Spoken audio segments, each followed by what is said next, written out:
इधर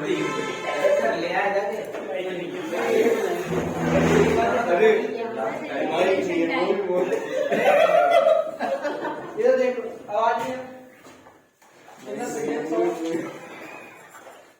in the presence of electric field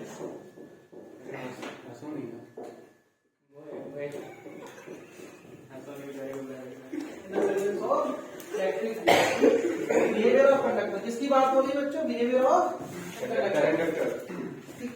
electric field की presence में कैसा बिहेव करें? जैसे मान लीजिए आपके पास ये कंडक्टर, ठीक है, आपने यहाँ पर जैसे इलेक्ट्रिक फील्ड अप्लाई करने का मतलब पोटेंशियल अप्लाई करना। आपने यहाँ V वोल्ट की बैटरी से कनेक्ट किया, जैसे आपने सेल बना दी V वोल्ट का, यहाँ V वोल्ट हो गया, यहाँ 0 वोल्ट हो गया नेगेटिव की वजह से, ठीक है। तो इसके बीच में पोटेंशियल डिफरेंस V सेट हुआ, जहाँ पोटेंशियल डिफरेंस होगा वहाँ इलेक्ट्रिक फील्ड होती है। तो ये पॉजिटिव है, ये नेगेटिव है, इलेक्ट्रिक फील्ड की डायरेक्शन यहाँ होगी E। इस फील्ड की वजह से जो इस कंडक्टर में फ्री इलेक्ट्रॉन्स होंगे उन पर एक फोर्स लगेगा फ्री इलेक्ट्रॉन्स का, ठीक है। जैसे मान लीजिए फ्री इलेक्ट्रॉन्स थे जो हमारे रैंडम मोशन में थे, पहले किसमें थे? Random motion. अब आपने जैसे इलेक्ट्रिक फील्ड को अप्लाई किया तो इस पर एक फोर्स लगा, F इक्वल टू माइनस का QE। उल्टा लगेगा ना, क्योंकि इलेक्ट्रिक फील्ड जो पॉजिटिव से नेगेटिव है और इलेक्ट्रॉन अट्रैक्ट होंगे, ठीक है। तो फोर्स की डायरेक्शन क्या हो गई? इलेक्ट्रिक फील्ड के अपोजिट, इसलिए हमने नेगेटिव साइन लगा दिया। क्लियर? इतना माइनस EE इतना फोर्स लगा। अब इस फोर्स की वजह से क्या होगा? ये एक्सेलरेट कर जाएगा यहाँ पर, बोलो कर जाएगा कि नहीं? तो in the presence of electric field free electrons, जो फ्री इलेक्ट्रॉन्स हैं कंडक्टर में, वो क्या करेंगे? Experience a force,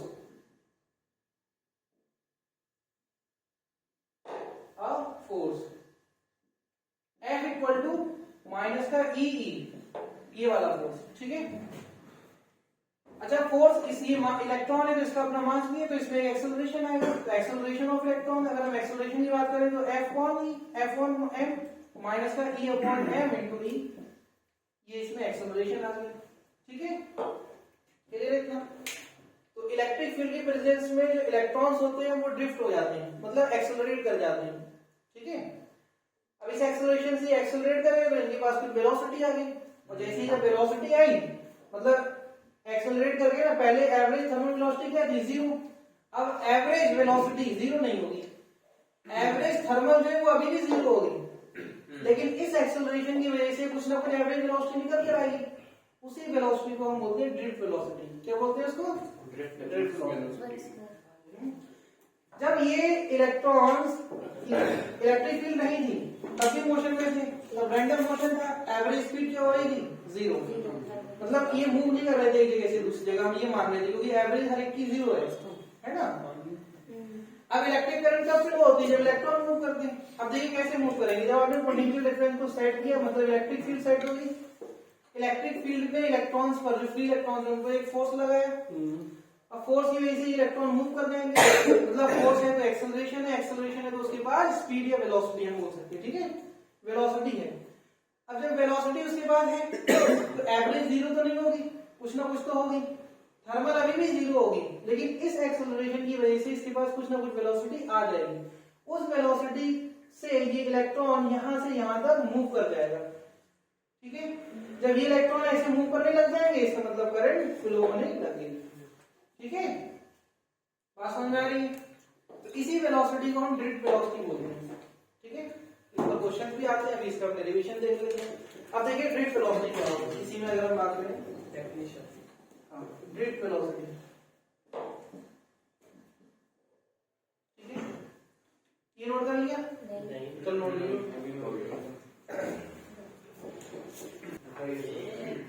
drift velocity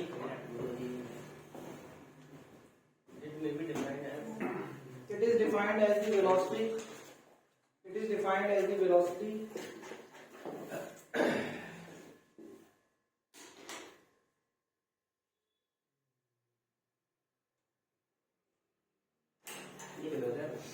with which electron get drifted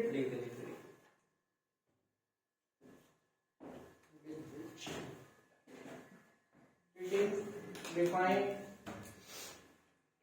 as velocity with electron get drifted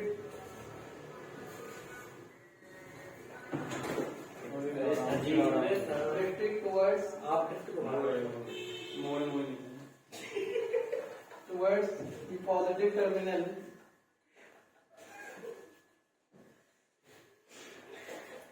of conductor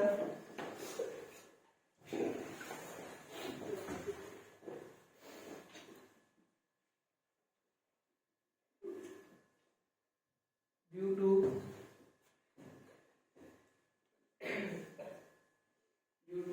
applied external electric field.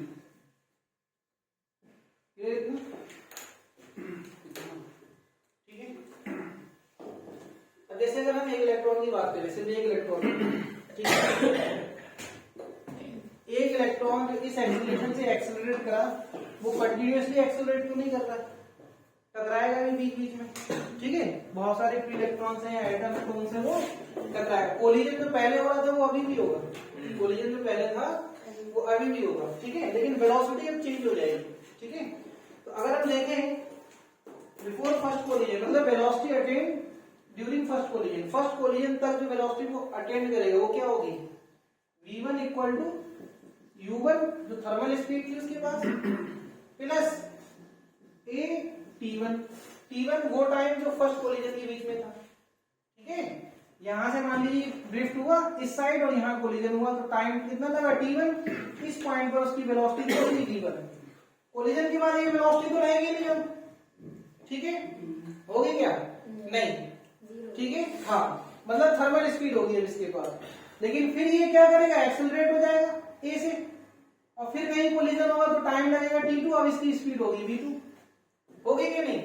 इस तरीके से क्या करेगा, आगे बढ़ता रहेगा, v1 v2 v3 जितने भी कोलिजन हो, मान लीजिए n कोलिजन हो रहे हैं इस इलेक्ट्रॉन के लिए, तो n टाइम्स तक स्टेप करेगी। तो इसी तरीके से अगर हम बिफोर सेकंड कोलिजन स्पीड देखें तो कितनी होगी, ये बिफोर फर्स्ट कोलिजन है, ये बिफोर सेकंड कोलिजन है, तो ये हो जाएगी आपकी u2 प्लस at2, ठीक है, at2। इसी तरीके से अगर हम देखें nth कोलिजन तक के लिए, किसके लिए, nth collision, before nth collision vn क्या हो जाएगा, un प्लस atn, ठीक है, nth टाइम जो भी लगाओ इसमें nth टर्म, ठीक है, क्लियर इतना। अगर मैं इसका एवरेज निकालता हूं तो वही तो क्या कहलाएगा आपका, ड्रिफ्ट वेलोसिटी, बोले ड्रिफ्ट वेलोसिटी क्या कहलाएगा, एवरेज ऑफ दिस स्पीड। तो बिफोर कोलिजन क्या हुआ, बिफोर कोलिजन आपने जब ये लिखवाया ना ड्रिफ्ट वेलोसिटी की जर्नी में, तो आपने बताया कि before collision, after collision v बराबर u1 plus a2। After collision नहीं, बिफोर कोलिजन है। इलेक्ट्रॉन यहाँ थे, इनके पास क्या थी स्पीड, u1 थर्मल स्पीड, ठीक है, इलेक्ट्रिक फील्ड की वजह से एक्सेलरेट हो गए, जब एक्सेलरेशन आया तो फर्स्ट इक्वेशन ऑफ मोशन से देखें तो स्पीड चेंज होगी नहीं, v बराबर u प्लस at, तो टाइम t1 तक के लिए एक्सेलरेट हुआ और इसकी स्पीड हो गई v1 बढ़कर, फिर कोलिजन होगा, स्पीड क्या हो जाएगी, फिर थर्मल बचेगी, इसके बाद u2, फिर ये एक्सेलरेट करेगा तो v2 आएगी, ठीक है, इस तरीके से, क्लियर इतना। चलो, तो यहां पर अगर हम देखें एवरेज स्पीड,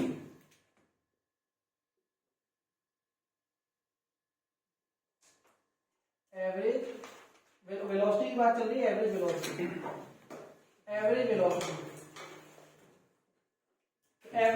जो है वो हमारी ड्रिफ्ट वेलोसिटी के बराबर होगी, किसके बराबर होगी, drift velocity. According to definition तो यही है ना, जो इसका एवरेज निकालेंगे वही हमने डेफिनेशन में लिखा है, ठीक है, तो वो ड्रिफ्ट वेलोसिटी बनेगी।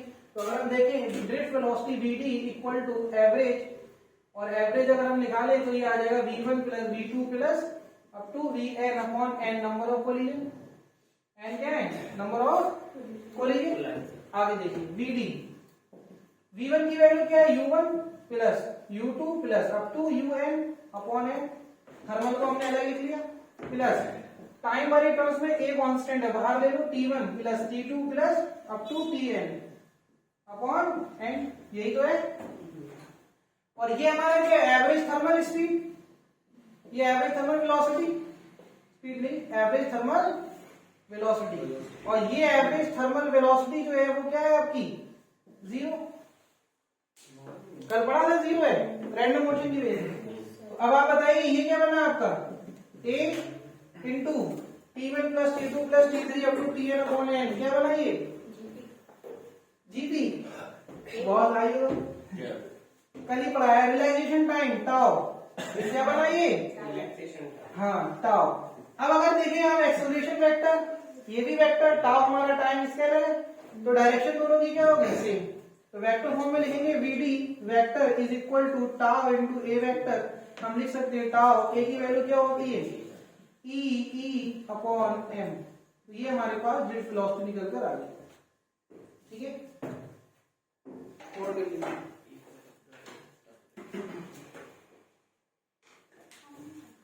नेक्स्ट देखो इसी में इलेक्ट्रिक करंट, ठीक है।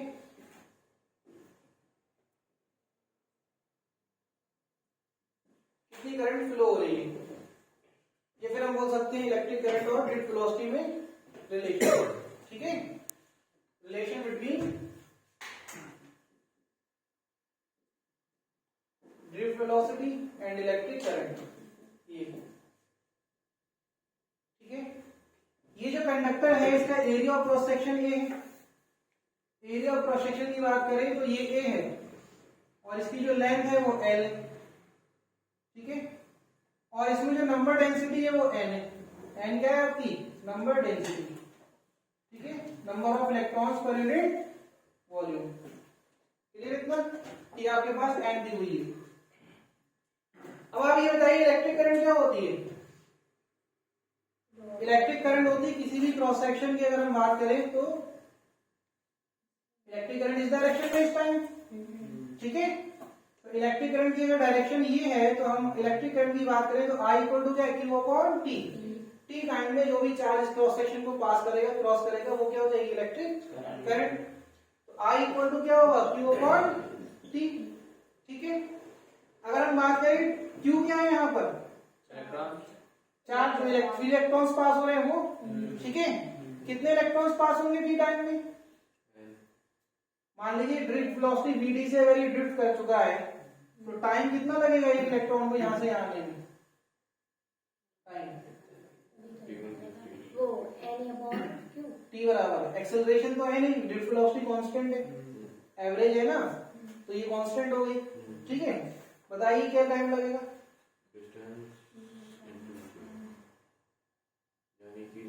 टाइम बराबर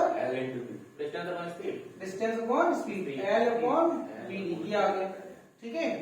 अब चार्ज क्या होगा q बराबर n total number of electron जो पास होंगे इतने टाइम में, इतने टाइम में जो भी इलेक्ट्रॉन्स पास हो जाए, ठीक है। देखिए एक इलेक्ट्रॉन यहां से यहां क्रॉस करा ये उसका टाइम लिखा हमने, लेकिन एक ही थोड़ी ना पास करेगा, इतने टाइम में कितने इलेक्ट्रॉन पास करेंगे, ठीक है, तो वो टोटल नंबर ऑफ इलेक्ट्रॉन यही तो होगा q बराबर n e, ठीक है। तो n क्या होगा number density into area into l,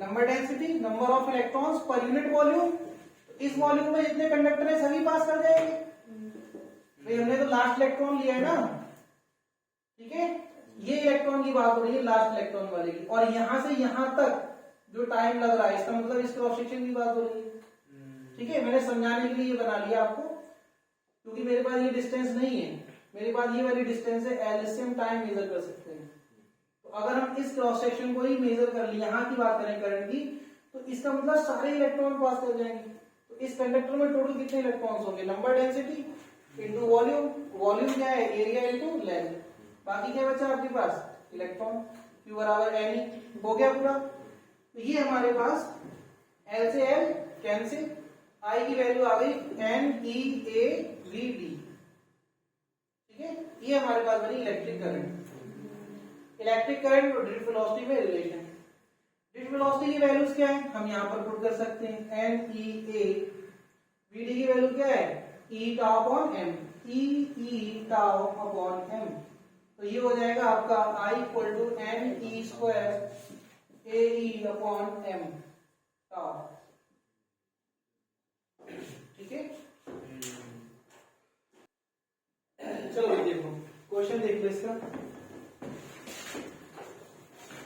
question ये कह रहा है कि इन कंडक्टर एरिया दिया है आपको 0.4 mm स्क्वायर, लेंथ दी है आपको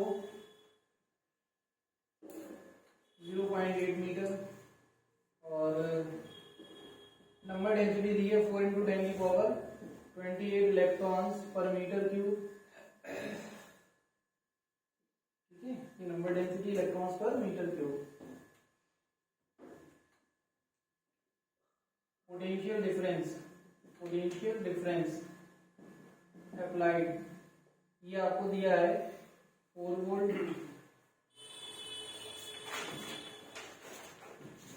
current flowing through the conductor 2 ampere, find tau, tau बताना है, ठीक है। बता दीजिए।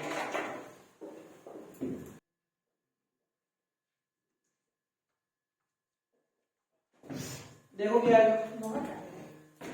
I बराबर एन ई स्क्वायर ए ई tau upon m, electric field given नहीं तो इलेक्ट्रिक फील्ड बराबर क्या होता है V अपॉन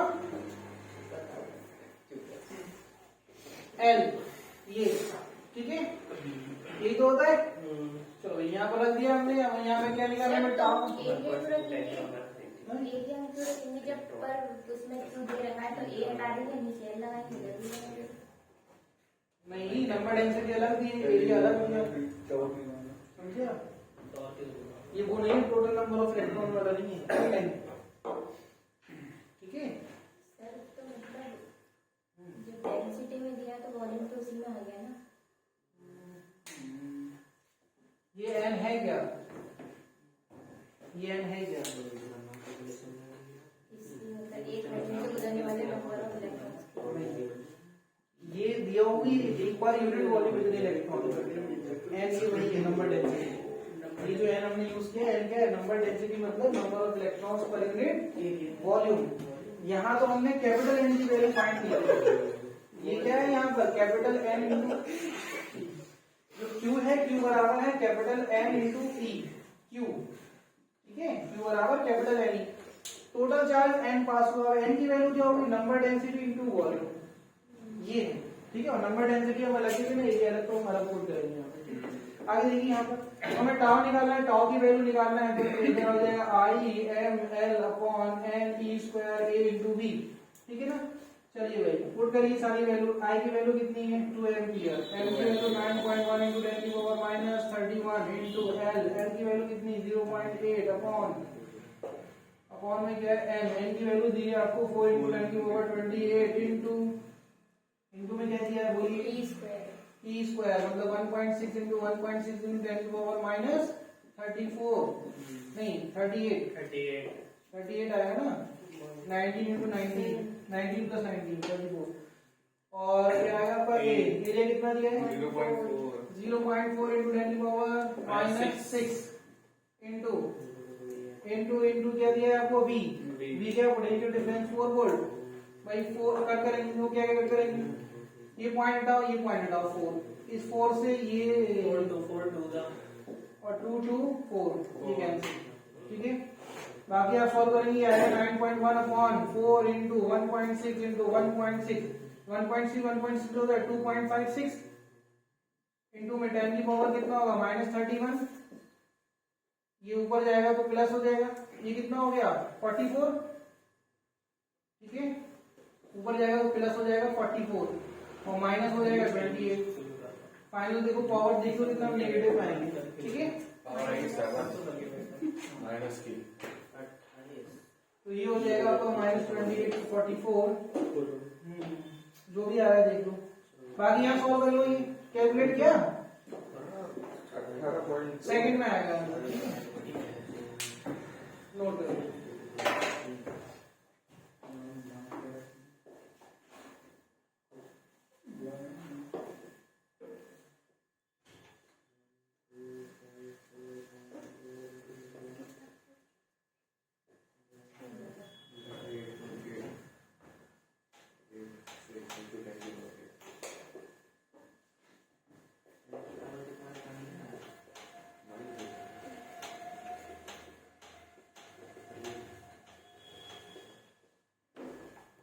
ठीक है।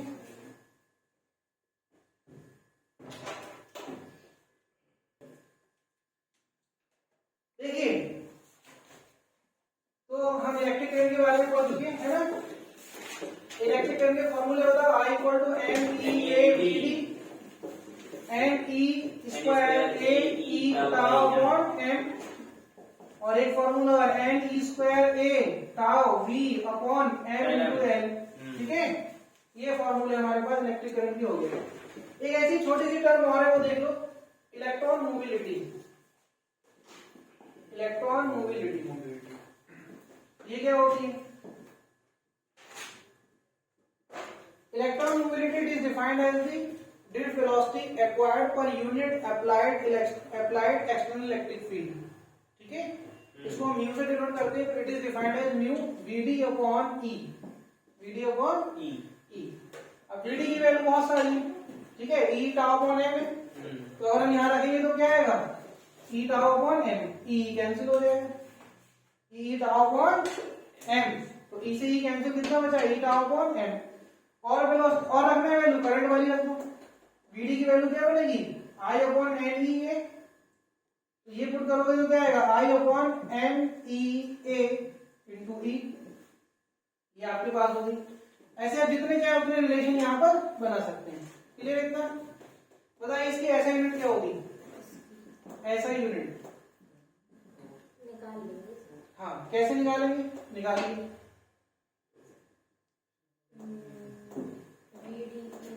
ऐसा यूनिट और डायमेंशनल फॉर्मूला लिख के दिखाई जल्दी से।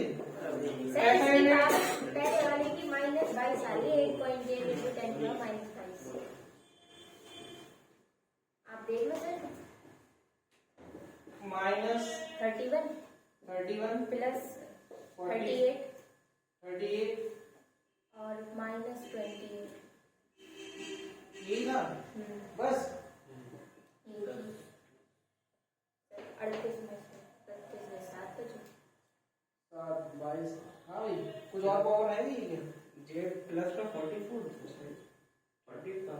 44 था प्लस, तो भाई तो 6 भी तो है पावर, पावर 6 नहीं ली आपने, एरिया वाली, एरिया की जो पावर है।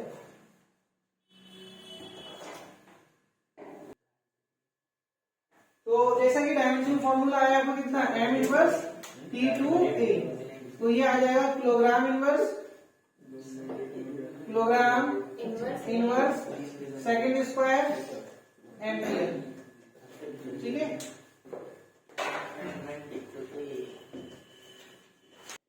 नेक्स्ट जो टॉपिक है वो अच्छा टॉपिक है, अच्छे क्वेश्चन बनते हैं इसके। करंट डेंसिटी, इसको हम जे से लिखते हैं, it is a vector quantity, और हम इसको वेक्टर का साइन भी लगा सकते हैं। करंट डेंसिटी, ठीक है, करंट डेंसिटी होती है करंट विद डायरेक्शन, है ना। सिंपली ये क्या है, करंट विद डायरेक्शन। क्लियर इतना? वैसे तो जो डिफाइन किया गया है वो ये है कि स्मॉल एरिया से जो करंट पास हो, ठीक है, current passing through small area of cross section is known as current density. तो d J equal to I upon d A, small area से जो भी करंट पास होगी उसको हम क्या बोलेंगे, करंट डेंसिटी। क्लियर इतना? ये अगर हम इसकी ऐसा यूनिट की बात करें तो क्या होगी, ऐसा unit ampere per metre square. Dimensional formula क्या बनेगा, ए एल माइनस 2। ठीक है, क्लियर इतना? आगे देखिए यहाँ पर, it is defined as current passing through unit cross section area. It is defined as current electric current passing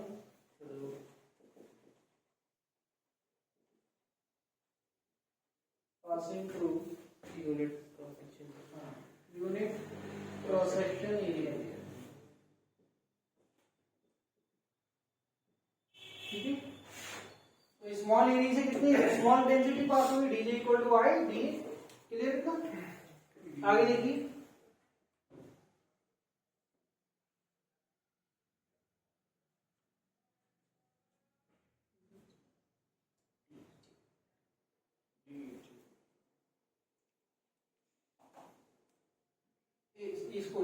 इसका करना है डी आई, मतलब स्मॉल करंट स्मॉल एरिया से पास। स्मॉल एरिया बढ़ाएंगे तो करंट की वैल्यू बढ़ेगी। ठीक है, डी आई अपॉन डी, ये इधर हो गया था डी, ये हमारा जे इक्वल टू क्या होगा, D I upon D.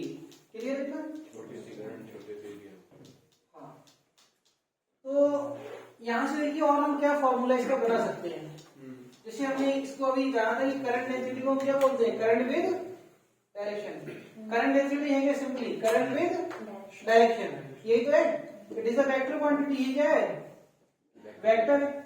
Vector है तो इसकी डायरेक्शन क्या होगी, डायरेक्शन क्या होगी, direction of applied electric field. जो इलेक्ट्रिक फील्ड की डायरेक्शन है उसी डायरेक्शन में इसकी डायरेक्शन होगी। ठीक है, direction of applied electric field, direction of applied electric field. दोनों की सेम ही तो डायरेक्शन है, इसमें भी तो इलेक्ट्रिक फील्ड की डायरेक्शन में ही करंट है। हाँ, लेकिन वो वेक्टर नहीं है, ये वेक्टर है। ठीक है, ये तो ये आपका क्या है, वेक्टर क्वांटिटी, इसकी डायरेक्शन हो गई।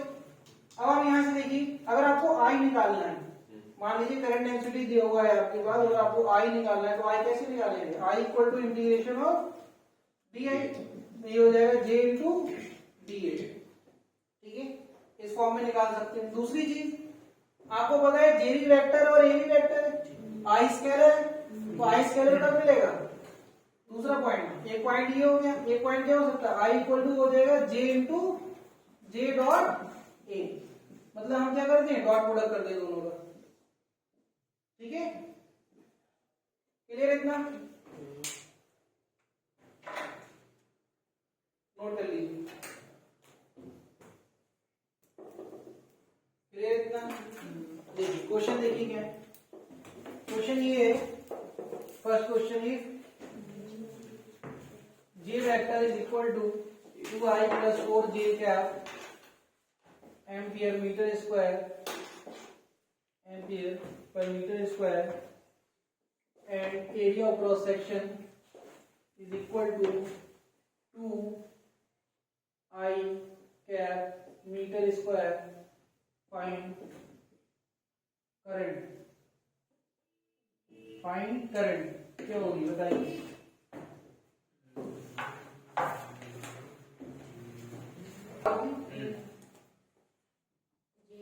क्या करेंगे भाई, आई इक्वल टू, इधर आया किसी का, डॉट प्रोडक्ट नहीं, क्वेश्चन नोट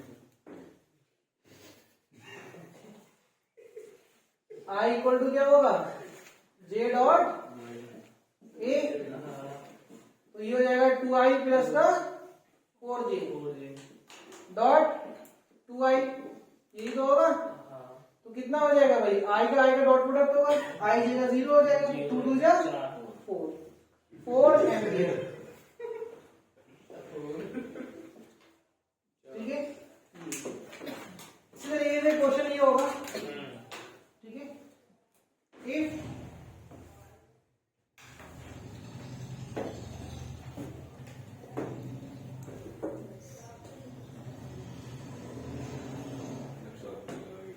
हो गया सर, कर ले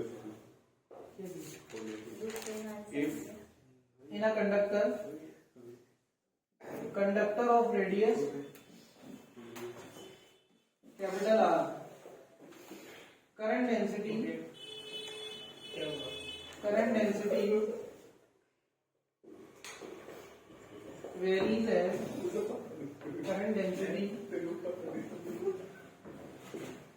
varies as j equal to 2 plus 3 R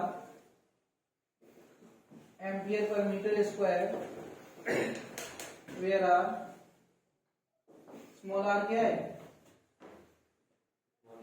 हाँ, स्मॉल आर डिस्टेंस, ये where R distance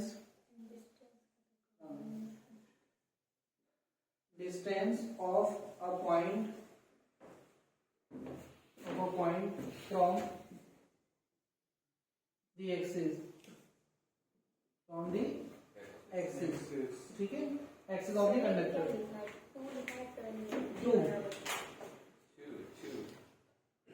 2 plus 3r, j equal to क्या है? फिर समझ लो, if in a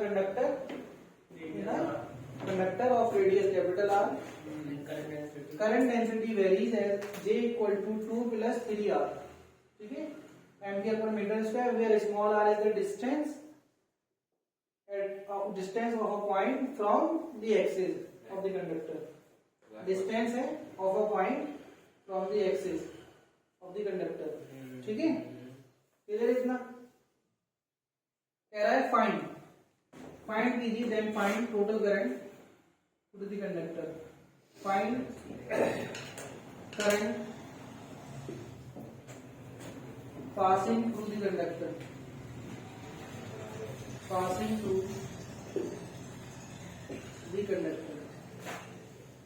बताइए क्या होगा answer? Total current passing through the conductor, ये बताना.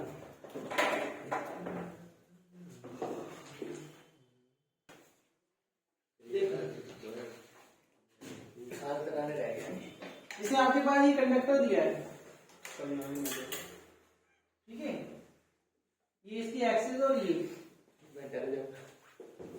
अब इसमें कह रहा है कि यहां से स्मॉल आर पर इसका एरिया बनेगा कुछ डी एरिया मान लीजिए, ठीक है, ये कैपिटल आर है. फिलहाल इस पॉइंट पर जो डेंसिटी है, मतलब इस एरिया से जो करंट पास होती है, इस पॉइंट की हम बात करें तो वो जो डेंसिटी है, वो डेंसिटी कितनी है आपकी, वो दी हुई है, जे इक्वल टू कितना है, जे 2 plus 3r, यही तो है. और अभी हमने पढ़ा जो आई होता है वो होता है integration of J into D, यही तो होगा. अब जे की वैल्यू तो हम रख देंगे 2 plus 3r. देखो डेंसिटी जो आर के साथ वेरिएबल है, कांस्टेंट नहीं है, ठीक है. वो जो डी है वो क्या रखेंगे अब यहाँ पर, नहीं, आप क्या करोगे कि स्मॉल थिकनेस का एक और डायमीटर यहाँ पर सर्कल बनाओ, ठीक है. इसकी थिकनेस जो है वो है आपके पास dr. इससे कम नहीं चलेगा, किससे? नहीं, एक से. ये dr है, ठीक है, इसकी थिकनेस बहुत स्मॉल है, इसके लिए डेंसिटी लगभग क्या रहेगी, कांस्टेंट. बोलो वही है नहीं? तो इस एरिया में डेंसिटी क्या होगी, कांस्टेंट होगी या नहीं? तो ये आपका जो एरिया आएगा वो इस एलिमेंटल रिंग का आएगा, area of elemental ring, area of elemental ring. बताइए क्या एरिया होता है, 2 pi r into d r. Thickness circumference 2 pi r और थिकनेस कितनी है, dr, वो यहाँ पर लगा दो, 2 pi r into d r. और लिमिट क्या होगी r वैल्यू में, इसकी लिमिट क्या है, 0 से कैपिटल R है कि नहीं? आप सॉल्व कीजिए, यहाँ पर कितना आएगा, ये आ जाएगा 4 पाई r प्लस का 3 2 6 पाई r स्क्वायर. इंटीग्रेट करेंगे with respect to 0 to r, ठीक है. अब इसको अगर हम करें तो मल्टीप्लाई क्या आएगा, बोलिए, बल्कि 2 पाई हम बाहर लिखते, रुको 2 पाई बाहर लिखते हैं, ठीक है. ये हो जाएगा 2 और r की पावर 5 बचेगा, सर दोनों पर 3, ठीक है. r की पावर 5 बचेगा, ये हो जाएगा 2 पाई, ये आएगा कितना, 2 r square upon 2 plus 3 r की पावर 3 अपॉन 3, कैपिटल आर होगा 0 to capital R. 2 pi r की पावर 2 प्लस r की पावर 3 माइनस 0. आंसर आएगा कितना, 2 pi r square plus r. ये आंसर.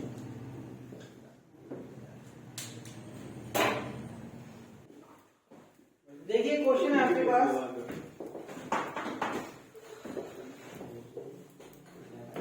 सर पहले बताइए, ये एग्जाम्पल अब बाहर आएगी।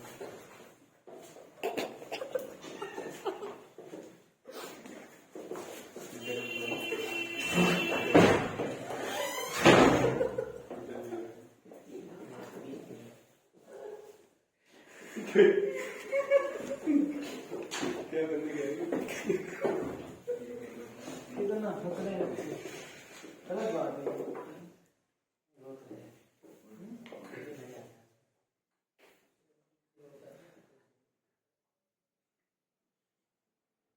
चलिए भाई देखिए, ये हमारे पास एक कंडक्टर है, ठीक है।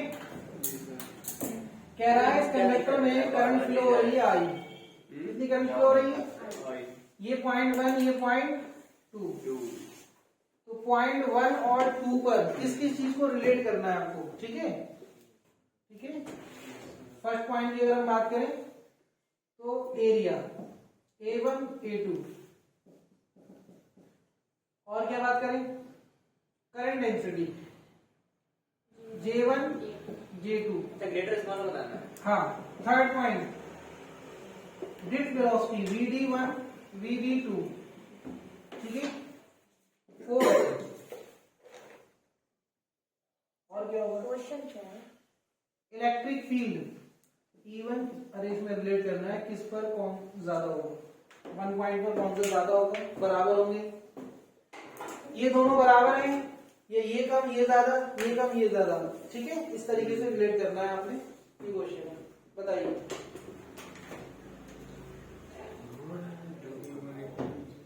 लगा दिया भाई, बताइए।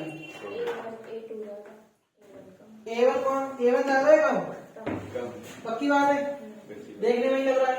J2 ज्यादा, सॉरी J1 ज्यादा। J1 ज्यादा, क्यों? क्योंकि इनवर्सली रिलेशन आ गया। डेंसिटी ज्यादा हो गया तब करंट। A1 ज्यादा होगा और एक J2 से है, A1 ज्यादा हुआ J1 ज्यादा होगा J2 से। क्या होगा इसका? ड्रिफ्ट वेलोसिटी D2 ज्यादा होगी। D1 ज्यादा होगा। नहीं D2 ज्यादा होगी, NEAVD होता है ना, राइट ऑफ क्वेश्चन। ये ज्यादा होगी, E2 ज्यादा होगी, E2। D1 ज्यादा होगा। चलो मैं बताता हूँ, आप लोग मैच कर लेना, ठीक है। देखने में क्या लग रहा है, A1 कम है A2 से, बिल्कुल सही है। J की बात करें, ठीक है, करंट डेंसिटी की, तो करंट डेंसिटी को डिफाइन किया I/A। ये बताओ I1 और I2 में क्या रिलेशन है? सेम रहेगा। ये दोनों कैसे है, सेम, क्योंकि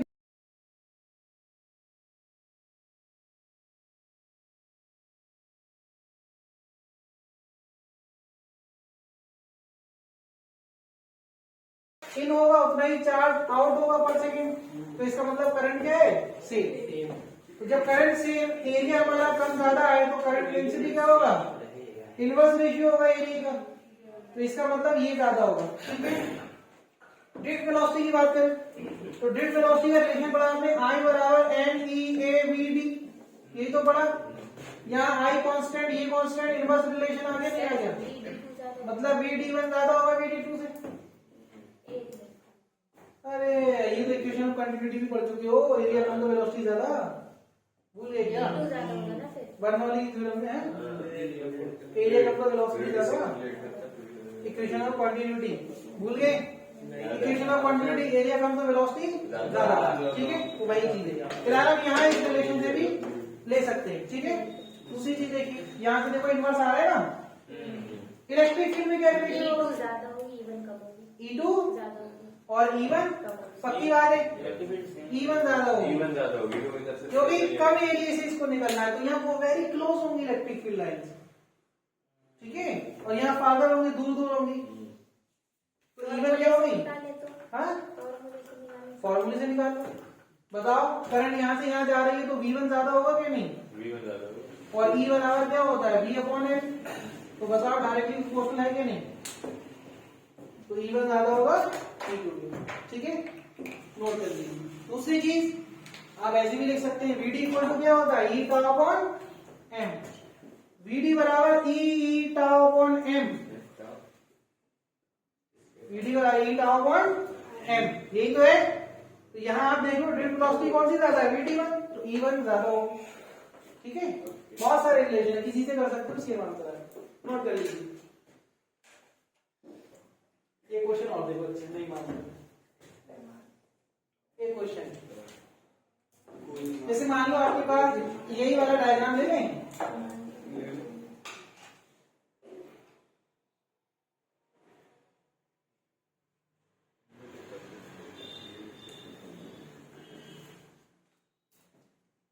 ठीक है कह रहा है इस एंड की रेडियस a है इस एंड की रेडियस b है और इसकी लेंथ l है इसकी लेंथ कितनी है l क्लियर इतना इसमें करंट फ्लो हो रही है I कितनी करंट फ्लो हो रही है I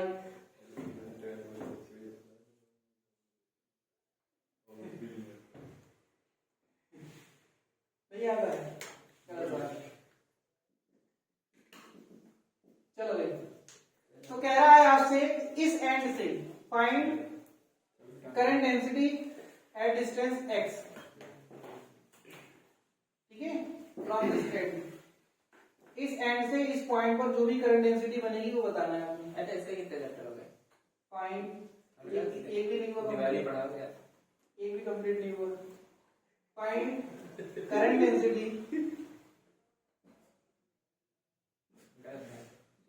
करंट डेंसिटी एट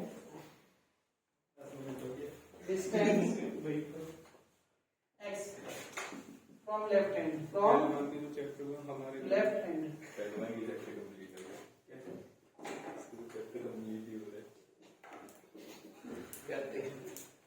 देखिए करंट डेंसिटी कैलकुलेट करना बहुत इजी है अगर इस पॉइंट पर करंट डेंसिटी पूछी है तो इस पॉइंट का आपको एरिया पता होना चाहिए बस इतनी इजी बात है ना अगर आप एरिया फाइंड कर लेते हैं तो करंट तो सेम है तो आप करंट डेंसिटी निकाल सकते हैं J = I/A अब यहाँ से तो आपको एरिया फाइंड करना बचता है ठीक है अगर आप ध्यान से देखेंगे तो ये चीज इंक्रीज हो रही है पर यूनिट लेंथ L लेंथ में इतना इंक्रीज हुआ ये क्या है increase in radius b - a ठीक है पर यूनिट लेंथ ठीक है अगर हम देखें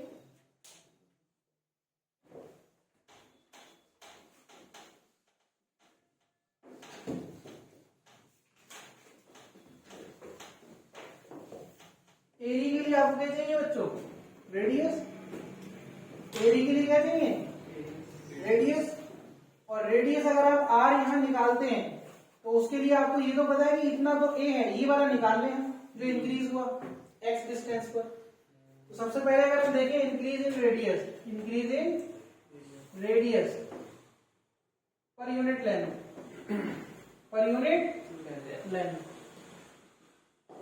बताइए क्या आएगा b - a/L यही तो आएगा increase in radius at x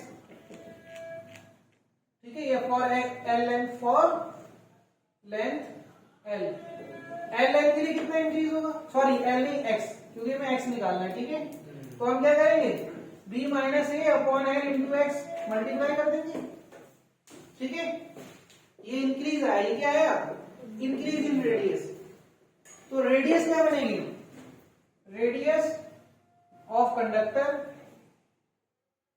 eight x क्या होगा रेडियस पहले कितनी थी a plus increase a plus this one b - a/L into x clear इतना अब आपके पास एरिया आ जाएगा ये आपकी रेडियस हो गई r ठीक है ना तो बताइए करंट डेंसिटी J = I/A मतलब पाई r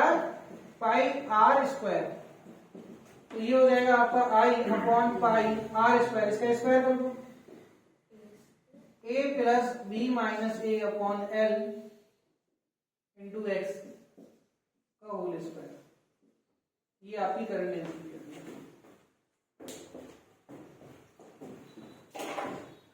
ठीक है नोट कर लीजिए आज के लिए इतना ही थैंक यू क्लास कर क्या रहा था कुछ समझ नहीं आया थोड़ा सा करंट डेंसिटी क्या होता है कौन है I कांस्टेंट है एरिया तो निकालना है इस पॉइंट पर एरिया के लिए रेडियस चाहिए रेडियस कैसे निकालेंगे हमें ये दिया है डायग्राम में कि A से B हो जाती है L लेंथ पर x पर कितनी होगी? तो हम करेंगे पहले b माइनस ए, b में से a को कम कर दो तो ये बचेगा l लेंथ पर। तो इतना इंक्रीज हो रहा है पर यूनिट लेंथ। यूनिट लेंथ में कितना इंक्रीज होगा? इतना। x लेंथ में कितना इंक्रीज होगा? x से मल्टीप्लाई कर दो, इतनी रेडियस इंक्रीज हो गई। ठीक है, ये आपकी इंक्रीज हुई है। क्लियर? इस पॉइंट पर रेडियस क्या बनी? तो रेडियस बनेगी ए, ये वाली रेडियस जो पहले थी प्लस इंक्रीज। ठीक है, बाकी आप एरिया निकाल सकते हैं। अब आगे समझ लें।